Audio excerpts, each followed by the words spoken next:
రాష్ట్ర కన్వీనర్. ఈరోజు పి గన్నవరం నియోజకవర్గ పరిశీలకుడిగా కూడా ఉన్నాను.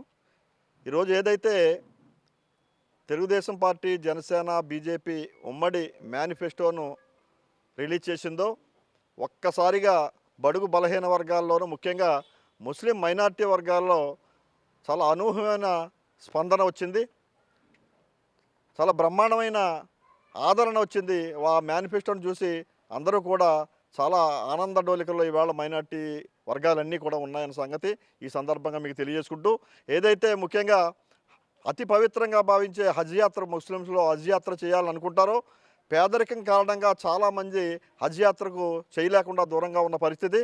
అలాంటి పరిస్థితుల్లో చంద్రబాబు నాయుడు గారు మా యొక్క మనోభావాలని, మా ముస్లింల మనోభావాలను గ్రహించి ₹1,00,000 ఆయన ఆర్థిక సహాయం, హజ్కి వెళ్ళే ప్రతి ఒక్కరికి కూడా ₹1,00,000 ఆర్థిక సహాయం చేస్తానని చెప్పడం చాలా గొప్ప విషయం, చాలా ఆమోదయోగ్యమైన విషయం అని చెప్పి తెలియజేసుకుంటూ, అలాగే ఈ గతంలో మసీదులు నిర్వహణ చాలా కష్టతరం అయ్యేవి.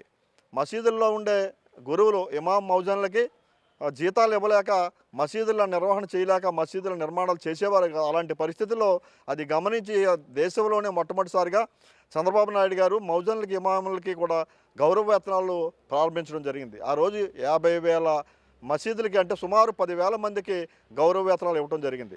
మరి ఈ 5 ఏళ్లలోనూ జగన్మోహన్ రెడ్డి ప్రభుత్వం వచ్చిన తర్వాత వాటిని సక్రమంగా విడుదల చేయక, ఆ గౌరవ వేతనాలు విడుదల చేయక చాలా ఇబ్బందులు పడ్డారు. అలాగే కొత్తగా ఏర్పడిన మసీదులు ఏవైతే ఒక 3,000, 4,000 కొత్త మసీదులు ఉన్నాయో వాటికి ఒక్క మసీదుకి కూడా కొత్తగా ఆర్థిక సహాయం చేయలేని పరిస్థితి జగన్మోహన్ రెడ్డి ప్రభుత్వంలో జరిగింది.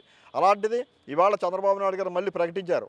₹10,000 ఇమామ్కి, ₹5,000 మౌజన్కి రెగ్యులర్గా ఇవ్వటమే కాకుండా దానిలో పనిచేసే ఇమాములు ఎవరైతే ఉన్నారో వారిలో ఉండే అర్హతను బట్టి వారందరికీ కూడా ప్రభుత్వ కాజీలుగా, గవర్నమెంట్ కాజీలుగా నియమిస్తారని చెప్పేసి చెప్పడం జరిగింది.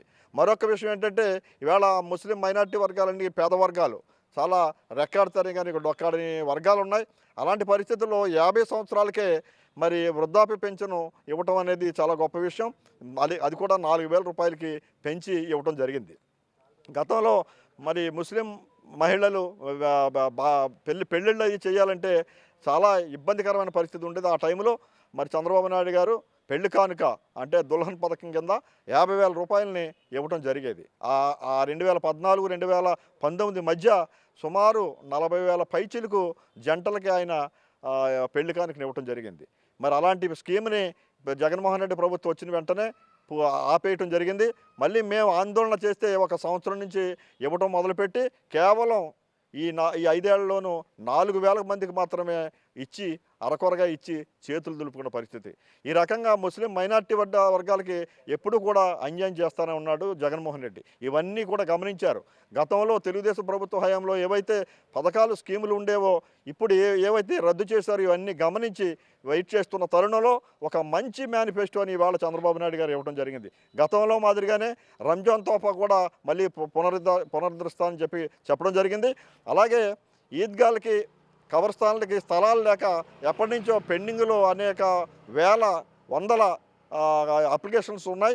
వీటన్నిటి పరిష్కారానికి కబర్స్థాన్లకి, ఈద్గాలకి స్థలాలు కూడా కేటాయిస్తారని చెప్పేసి ప్రకటించడం జరిగింది. అలాగే విదేశీ విద్యకి చంద్రబాబు నాయుడు గారు ₹15 లక్షల ఇచ్చి విదేశాల్లో చదువుకునే, పోస్ట్ గ్రాడ్యుయేట్ చేసుకునే వారికి ఆర్థిక సహాయం అందించేవారు. అలాంటి స్కీమ్ను కూడా ఈ జగన్మోహన్ రెడ్డి ఆపేయడం జరిగింది. దానిని మళ్ళీ పునరుద్ధరించి మళ్ళీ మేము ప్రభుత్వం అధికారంలోకి వచ్చిన వెంటనే విదేశీ విద్యను ప్రారంభిస్తామని చెప్పడం జరిగింది. ఈ యొక్క మేనిఫెస్టో చాలా జనరంజకమైన మేనిఫెస్టోగానే ఇవాళ మా ముస్లిం వర్గాలన్నీ కూడా భావిస్తున్నాయి. ఏదైతే దుష్ప్రచారం చేశారో, బీజేపీతో ఎలియన్స్లో ఉన్నారు, వీరు మీకు అన్యాయం చేస్తారని చెప్పేసి ఏదైతే దుష్ప్రచారం చేశారో ఆ దుష్ప్రచారం అన్నీ కూడా అభూత కల్పనలు. ఇతను మా జగన్మోహన్ రెడ్డి ముస్లిం మైనార్టీలకు ఏమీ చేయడు, కళ్ళబొల్లి కబుర్లు చెప్పి కాలం గడుపుతాడు తప్ప ఏమీ చెయ్యడన్న సంగతి పూర్తిగా మా వర్గాల్లో నిరూపితమైంది. ఏదైనా ముస్లిం మైనారిటీ వర్గాలకు చేయాలంటే చంద్రబాబు నాయుడు గారే చేయాలన్న ఒక దృఢ సంకల్పంతో ఇవాళ ముస్లిం వర్గాలన్నీ కూడా ఉండి, రాబోయే రోజుల్లో ముస్లిం మైనారిటీ వర్గాలన్నీ గుంపుకొత్తగా తెలుగుదేశం పార్టీకి, మిత్రపక్షాలకి ఓటేసి